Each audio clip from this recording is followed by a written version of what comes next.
السلام علیکم ورحمۃ اللہ وبرکاتہ۔ الحمدللہ رب العالمین الرحمن الرحیم مالک یوم الدین ایاک نعبد و ایاک نستعین۔ حضرت سامعین ناظرین بھائی نے سوال کیا ہے کہ صدقہ جاریہ کیا ہوتا ہے؟ اللہ رب العالمین نے قرآن حکیم کے اندر اور پیارے پیغمبر نبی رحمت صلی اللہ علیہ وسلم کے احکامات میں تمام امت کی رہنمائی فرمائی گئی ہے، یعنی ہر وہ عمل کرنے کے حوالے سے میں حکم دیا جس کے کرنے سے انسان کو فائدہ ہو سکتا تھا، اور ہر اس عمل سے منع کیا جس کے کرنے سے انسان کو نقصان ہو سکتا تھا۔ حضرت سامعین، انسان کی زندگی دو عالمین کے درمیان ہے۔ ایک یہ عالم یہاں پر انسان زندگی بسر کر رہا ہے، اور ایک وہ عالم ہے جہاں پر انسان اس دنیا کو چھوڑ کر جائے گا، یعنی ایک عارضی زندگی گزار رہا ہے اور ایک ہمیشہ کی زندگی ہے۔ عارضی زندگی میں انسان جو بھی عمل کرتا ہے تو اس عمل کا کیا ہوا بدلہ، یعنی اس کی جزا اور سزا جو ہے وہ انسان کو دوسرے عالم کے اندر ملتی ہے۔ یعنی انسان اگر اچھا عمل کرے گا تو وہاں پر اس کو جزا ملے گی، اگر انسان برا عمل کرے گا تو اللہ چاہے تو اس کو سزا دے، اللہ چاہے تو اس کو معاف فرما دے۔ اسی طرح سے انسان اس زندگی کے اندر کچھ ایسے اعمال کرتا ہے کہ اس کے کر دینے کے بعد، یعنی جب وہ اس دنیا سے چلا جاتا ہے تو اس کے اعمال کا سلسلہ، یعنی اس کا ثواب جو ہے وہ انسان کو مسلسل جو ہے وہ پہنچتا رہتا ہے۔ جیسے حدیث کے اندر آتا ہے، اللہ کے نبی صلی اللہ علیہ وسلم فرماتے ہیں اذا مات الرجل انقطع عمله الا ثلاث، کہ جب انسان مر جاتا ہے، انسان فوت ہو جاتا ہے تو انسان کے سارے اعمال کا سلسلہ جو وہ کاٹ دیا جاتا ہے، لیکن 3 طرح کے اعمال ایسے ہیں جو اس نے دنیا کے اندر کیے، اس کا سلسلہ چلتا رہتا ہے۔ ولد صالح، ایک انسان کی نیک اولاد ہے، یعنی انسان نے اپنی زندگی کے اندر اپنی اولاد کی اچھی تربیت کی، ان کی اچھی پرورش کی اور ان کو نیک اعمال کرنے کی طرف ان کو ترغیب دی۔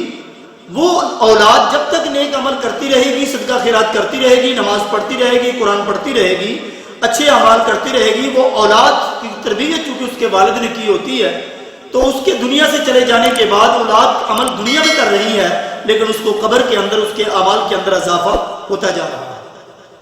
اسی طرح سے صدقۃ جاریہ، کہ انسان کا وہ عمل جو انسان نے اپنے ہاتھوں سے اپنی زندگی میں کر دیا، صدقہ جاریہ جسے کہتے ہیں۔ جیسے کسی کو قرآن لے کر دے دیا، کسی کو قرآن پڑھا دیا، کسی کو دینی علوم سکھا دیے، کسی جگہ پر نہر کی کھدوائی کروا دی، کسی جگہ پر کنواں کھدوا دیا، کسی جگہ پر نلکا لگوا دیا، کسی جگہ پر مسجد کو بنا دیا۔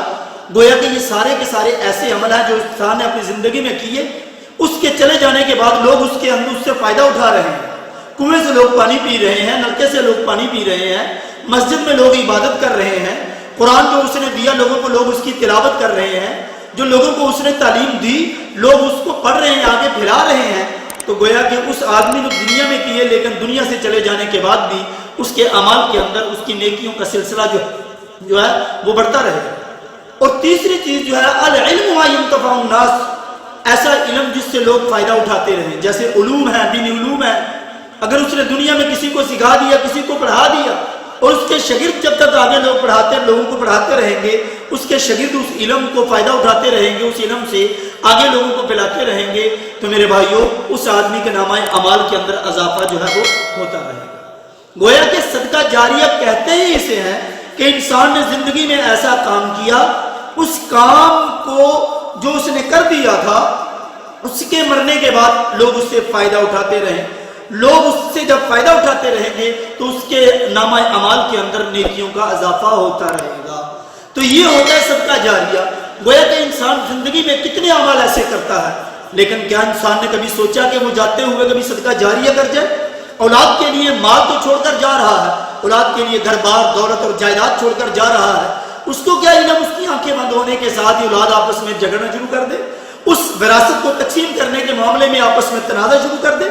اس لیے انسان کو اس دنیا سے چلے جانا ہے، کل نفس ذائقۃ الموت، ہر ایک نے اس موت کا ذائقہ چکھنا، اس دنیا کو چھوڑ کر چلے جانا ہے، کیونکہ اللہ تعالیٰ نے یہ دنیا میں انسان کو بھیجا بھی اس لیے ہے۔ ایکم احسن عملا، اللہ کہتے ہیں میں تو یہ دیکھنا چاہتا ہوں کہ تم میں سے کون سا ایسا انسان ہے جو میرے پاس آنے سے پہلے نیک اعمال کر کے آتا ہے۔ تو دنیا میں رہتے ہوئے صدقہ جاریہ کر جائیں، ایسا صدقہ کر جائیں، ایسا کام کر جائیں جس سے مرنے کے بعد آپ کے نامہ اعمال میں اضافہ ہوتا رہے اور لوگ اس سے فائدہ اٹھاتے رہے۔ اور بہترین صدقہ جاریہ اس کی اولاد بھی ہے۔ اپنی اولاد کی اچھی تربیت کر جائیں، ان کو نیکی کی طرف راغب کر جائیں، ان کو نمازی بنا جائیں، عالم دین بنا جائیں، حافظ قرآن بنا جائیں، ان کی اچھی تربیت کر جائیں۔ جب تک وہ نمازی رہیں گے، اچھے کام کرتے رہیں گے، صدقہ خیرات کرتے رہیں گے، اعمال صالحہ کرتے رہیں گے، تمہاری تربیت کرنے کی وجہ سے تمہیں بھی قبر کے اندر تمہارے نامہ اعمال کے اندر اضافہ ہوتا رہے گا۔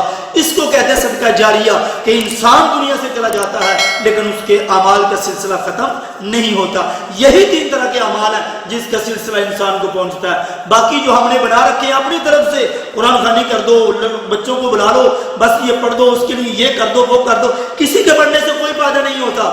والدین میرے دنیا سے چلے جاتے ہیں، دوسرے کے بچے آگے پڑھ دیں گے، کیا پڑھیں گے؟ وہ کس طرح سے پڑھیں گے؟ کتنی ان کو میرے والدین کے ساتھ محبت ہے، وہ کس طرح خلوص سے پڑھیں گے؟ وہ میری محبت کے لیے نہیں پڑھ رہے، وہ کسی اور مقصد کے لیے پڑھ رہے ہوتے ہیں۔ اس لیے ہم خود جو اعمال کریں گے اپنے والدین کے لیے، اس کا ثواب والدین کو پہنچے گا۔ دوسرے لوگوں کے اعمال کرنے کی وجہ سے ہمارے والدین کو قطعاً ثواب نہیں پہنچے گا۔ میرے نبی نے فرما دیا، ولد صالح، نیک اولاد جب تک اعمال کرتی رہے گی، اولاد اپنے والدین کے نامہ اعمال میں ثواب ہوتا رہے گا۔ یہ دوسروں تیسرے کے کرنے سے ہمارے یہی ہوتا ہے کہ آ جائیں لوگ اکٹھے ہو جاتے ہیں، محلے والے دوسرے رشتے دار اکٹھے ہوتے ہیں، کلمہ پڑھ لو 1000 بار 1,000 بار، پتہ نہیں درود شریف پڑھ لو، وہ پڑھ لیں، دوسرے تیسرے کو کیا تکلیف ہے پڑھنے کی؟ بھائی اس کا کیا معاملہ ہے؟ معاملہ جو ہے وہ تکلیف تمہیں ہے۔ تمہارا والد دنیا سے چلا گیا، تمہاری والدہ چلی گئی، جو احساس تمہارے دل میں ہے وہ کسی اور کے دل میں نہیں ہو سکتا۔ اس لیے میرے بھائیوں، قرآن و سنت کو پڑھو، اس کے مطابق زندگی کو بسر کرو اور اپنے والدین کے لیے صدقہ جاریہ بنو۔ اللہ تعالیٰ سے دعا ہے اللہ تعالیٰ ہم سب کو صحیح معنوں میں قرآن و سنت کو پڑھنے کی، اس پر عمل کرنے کی توفیق عنایت فرمائے۔ وآخر دعوانا الحمدللہ رب العالمین، والسلام۔